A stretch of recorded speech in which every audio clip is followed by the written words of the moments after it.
سب سے پہلے تو میں یہ واضح کر دوں کہ سنت رامپال اپنے آپ کو کبیر داس کا دودھ کہیں یا خود کبیر داس ہونے کا دعویٰ کر لیں، مجھے اس سے کوئی سروکار نہیں، کوئی مطلب نہیں ہے، اس لیے کہ یہ ان کا ایک نجی معاملہ ہے، یہ ان کے اور ان کے ماننے والوں کے درمیان کی چیز ہے۔ لیکن اگر سنت رامپال اپنے کو پروموٹ کرنے کے لیے قرآن کی آیتوں کا سہارا لیتے ہیں یا قرآن کی آیتوں کو توڑ مروڑ کر اپنے اوپر فٹ کرنے کی کوشش کرتے ہیں، تو ایک مسلمان ہونے کے ناطے انہیں ایکسپوز کرنا یہ میری ذمہ داری بھی ہے اور میرا حق بھی ہے۔ سنت رامپال چونکہ اپنے آپ کو کبیر داس کا دودھ کہتے ہیں، اس لیے قرآن کریم کے اندر جہاں کہیں بھی کبیر کا لفظ آتا ہے یہ فوراً انگلی رکھ کر کے کہتے ہیں کہ دیکھو قرآن میں بھی بھگوان کبیر داس کا نام آیا ہوا ہے۔ مجھے سنت رامپال کی اس حرکت پر کوئی تعجب نہیں ہے، اس لیے کہ مجھے بھی معلوم ہے، انہیں بھی معلوم تھا، اور پورے ہندوستان کو یہ بات معلوم ہے کہ سنت رامپال عربی گرامر نہیں جانتے، عربی لینگویج نہیں جانتے، قرآن پڑھ نہیں سکتے، قرآن سمجھ نہیں سکتے۔ وہ قرآن کا نام تو صرف اپنے ماننے والوں اور اپنے انویائیوں کا من موہنے کے لیے لیا کرتے ہیں، ورنہ قرآن کا پڑھنا اور قرآن کا سمجھنا یہ سنت رامپال کے بس کا روگ تھا ہی نہیں۔ لیکن میں ان کے ماننے والوں کو بھی یہ یقین دلاتا ہوں کہ لفظ کبیر کے سلسلے میں سنت رامپال نے جو کچھ بھی کہا ہے اس میں ایک حرف کی بھی سچائی نہیں ہے، اور ٹوٹل رانگ انفارمیشن پر مبنی تھا۔ اور اس کا سمجھنا بہت زیادہ آسان بھی ہے، کیونکہ دنیا کے ہر گرامر کے اندر، ہر لینگویج کے اندر یہی ایک اصول ہے کہ جگہوں کے نام ہو یا انسانوں کے نام ہو ان کو ناؤن کہا جائے گا۔ تو اگر قرآن کریم کے اندر آیا ہوا لفظ کبیر یہ ناؤن ہوتا تو ہم یہ سوچتے کہ یہ کس کا نام ہے، ہم اس کا پتہ لگاتے، پھر اس کی تحقیق کرتے۔ لیکن حال تو یہ ہے کہ قرآن کریم کے اندر جہاں کہیں بھی لفظ کبیر آیا ہوا ہے ان میں سے ہر جگہ ہر مقام پر لفظ کبیر یہ ناؤن نہیں بلکہ ایڈجیکٹو ہے۔ جس طریقے سے انگریزی زبان کے اندر لفظ بگ ہوتا ہے ویسے ہی عربی زبان کے اندر یہ لفظ کبیر ہے۔ جس طرح انگریزی کا بگ اس کے معنی آتے ہیں بڑا، اسی طرح عربی زبان کے اندر کبیر کا معنی ہے بڑا۔ جس طرح انگریزی زبان کا بگ یہ ناؤن نہیں بلکہ ایڈجیکٹو ہے، ایسے ہی عربی زبان کا کبیر بھی یہ ناؤن نہیں بلکہ ایڈجیکٹو ہے۔ جس طرح لفظ بگ کسی کے ساتھ جڑتا ہے تو اس کے بڑے ہونے کو بتاتا ہے، ایسی ہی لفظ کبیر بھی جس کے ساتھ جڑتا ہے اس کے بڑے ہونے کو بتاتا ہے۔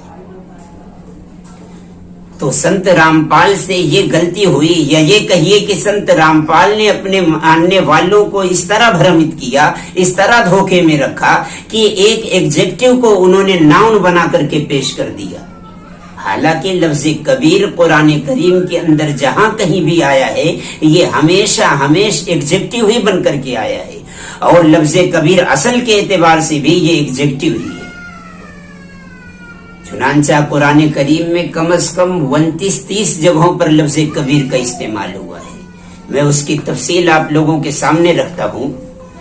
لفظ کبیر قرآن کریم کے اندر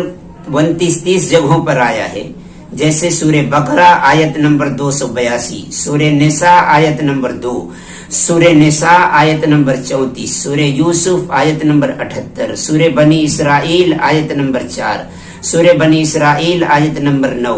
آیت نمبر 41، آیت نمبر 43، آیت نمبر 60، آیت نمبر 87،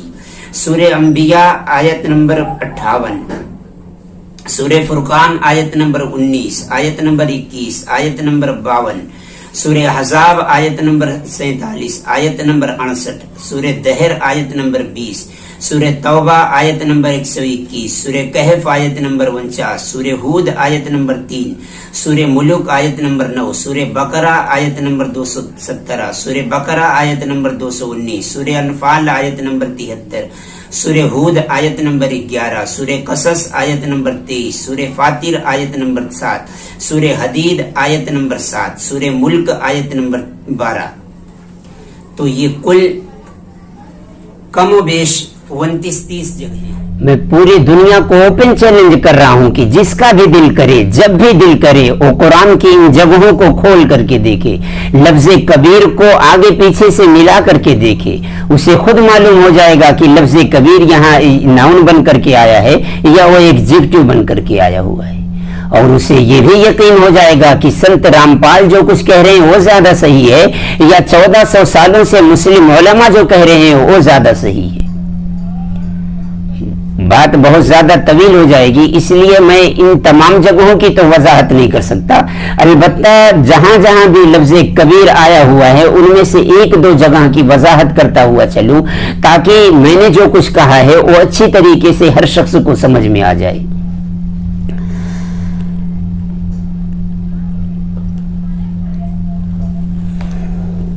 सूरह बकरा आयत नंबर 217 में अल्लाह ताला कहता है, यसलूनका अनिल खम्रि वल मैसिर कुल फीहिमा इस्मुन कबीर, कि ऐ नबी ये लोग आपसे शराब के बारे में पूछते हैं, आपसे जुए के बारे में पूछते हैं कि शराब का पीना और जुए का खेलना कैसा है। कुल फीहिमा इस्मुन कबीर, आप इनको बताइए कि शराब का पीना और जुए का खेलना ये गुनाह का काम है। और फिर गुनाह भी ऐसा वैसा नहीं, अल्लाह ताला ने लफ्ज इस्म जिसके माने आते हैं गुनाह के, इसकी सिफत इस्तेमाल की, इसके लिए एक एडजेक्टिव इस्तेमाल किया लफ्ज कबीर, और कहा इस्मुन कबीरुन, कि वो गुनाह बहुत ज्यादा बढ़ा हुआ होगा, बहुत ज्यादा बड़ा होगा। इसी तरीके से अल्लाह ताला ने सूरह बनी इसराइल आयत नंबर 31 में फरमाया, ला तक़्तुलू औलादकुम खश्यत इमलाक नहनु नरज़ुकुहुम व इय्याकुम इन्न क़त्लहुम कान ख़ितअन कबीरा, कि ऐ लोगो तुम लोग गरीबी के डर से, फाके के डर से, तंगदस्ती के डर से, ला तक़्तुलू औलादकुम, अपनी औलाद को कत्ल न करो,